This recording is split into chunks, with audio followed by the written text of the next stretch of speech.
بسم الله الرحمن الرحيم. عن أبي هريرة رضي الله تعالى عنه قال قال رسول الله صلى الله تعالى عليه وسلم: صلاة في مسجدي هذا خير من 1000 صلاة فيما سواه إلا المسجد الحرام. رواہ البخاری۔ نبی کریم صلی اللہ علیہ وسلم نے ارشاد فرمایا، میری اس مسجد میں ایک نماز پڑھنا مسجد حرام کے سوا باقی تمام مساجد میں نماز پڑھنے سے 1000 درجہ سے زیادہ افضل ہے۔ دوستو، مساجد کی فضیلت اور عظمت کی بات چل رہی ہے، اور مساجد میں سے سب سے فضیلت اور عظمت والی مسجد وہ مسجد حرام ہے، پھر اس کے بعد مسجد نبوی شریف ہے، اور اس کے بعد مسجد اقصی ہے۔ نبی کریم صلی اللہ علیہ وسلم نے اسی ترتیب کو مختلف روایات میں بیان فرمایا ہے، اور ساتھ میں یہ بھی بیان فرمایا ہے کہ ان مساجد میں نماز پڑھنا وہ دیگر مساجد میں نماز پڑھنے سے افضل اور بہتر ہے، اور ثواب بھی زیادہ ہے۔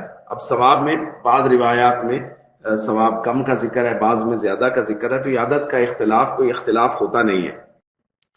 تو نبی کریم صلی اللہ علیہ وسلم نے ایک روایت میں فرمایا ہے کہ مسجد اقصی میں نماز پڑھنا، صلاتہ فی المسجد الاقصی، کسی شخص کا مسجد اقصی میں نماز پڑھنا 50,000 نمازوں کا ثواب رکھتا ہے۔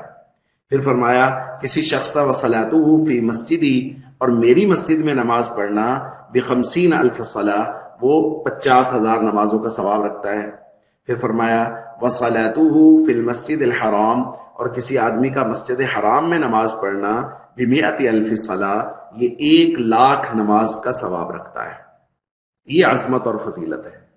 اور دیکھیں، اس کی ایک وجہ اور یہ بھی ہے، اور وہ بہت اہم ہے، کہ یہ سارے کے سارے محبت کے مرکز ہیں۔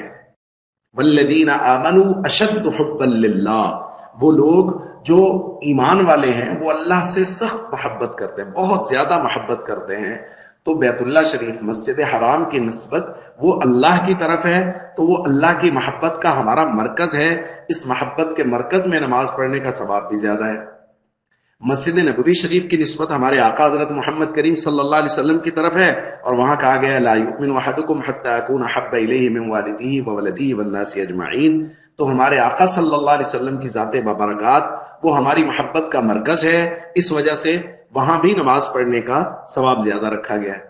اور مسجد اقصی وہ انبیاء کا مسکن ہے، اور انبیاء کے ساتھ میں محبت کرنا ہمارے ایمان کا حصہ ہے، تو وہ بھی ہماری محبت کا مرکز ہے، اور ثواب زیادہ ہے۔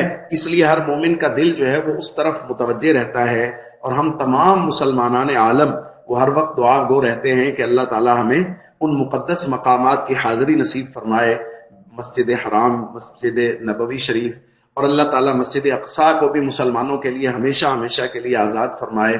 تو اللہ تعالیٰ یہ سعادت ہر مسلمان کو نصیب فرمائے کہ ہم سب لوگ ان عقیدت اور محبت کے مراکز میں نمازیں پڑھنے والے ہیں۔ السلام علیکم ورحمۃ اللہ وبرکاتہ۔